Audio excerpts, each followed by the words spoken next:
દર્શક મિત્રો, મહામંથન મંતવ્ય ન્યૂઝમાં આપનું સ્વાગત છે। આજથી થોડાક દિવસ પહેલા ભાજપના નેતા પ્રકાશ તજા પર ભાજપના જ નેતા હરિ નાવપરા દ્વારા ધારિયા વડે જીવલેણ હુમલો કરવામાં આવ્યો હતો। આ ઘટનામાં પ્રકાશ તજા છે તેઓ ભાવનગરની સરકારી હોસ્પિટલમાં સારવાર લઈ રહ્યા છે।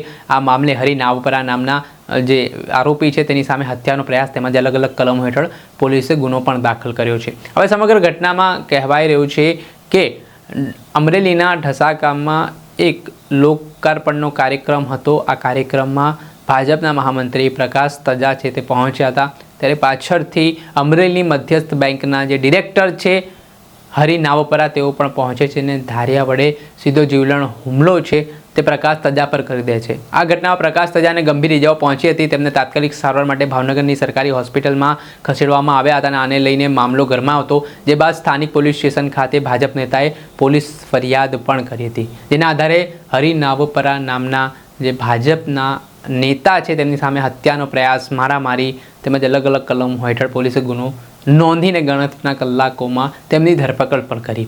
આ ઘટનાને લઈને હવે અમરેલીના ડીવાયએસપી ચિરાગ દેસાઈનું પણ મહત્વનું નિવેદન સામે આવ્યું છે। શું તપાસમાં કોના નામ ખુલ્યા છે, શું આખી વિગત છે તે સાંભળો।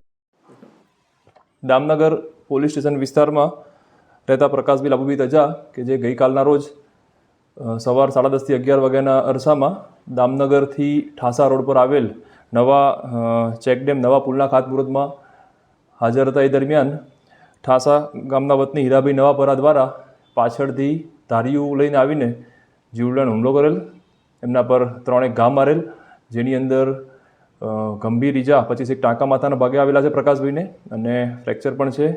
આ બનાવનું કારણ પ્રકાશભાઈના કહ્યા મુજબ કૌટુંબિક કારણોસર એમના પર હુમલો કરવામાં આવેલ છે।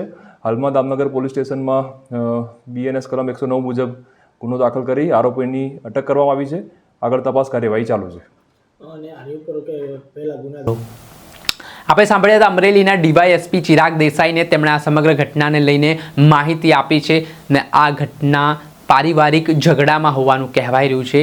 આમ વાત કરીએ તો હરિ નાવપરા છે તેઓના દીકરા સાથે જે યુવતીના લગ્ન થયા હતા તેનું મનદુખ થયું ને તેણે થોડાક સમય પહેલાં તે છૂટાછેડા આપીને જતી રહી। ત્યારબાદ પ્રકાશ તજાના ભાઈ સાથે યુવતીના લગ્ન થયા અને એ જ બાબતનું મનદુખ રાખીને આ હુમલો કરાયો હોય તે વિવાદ પોલીસ તપાસમાં સામે આવી છે। દર્શક મિત્રો, આવા જ વિડીયો જોવા માટે મહામંથન મંતવ્ય ન્યૂઝ જોતા રહો।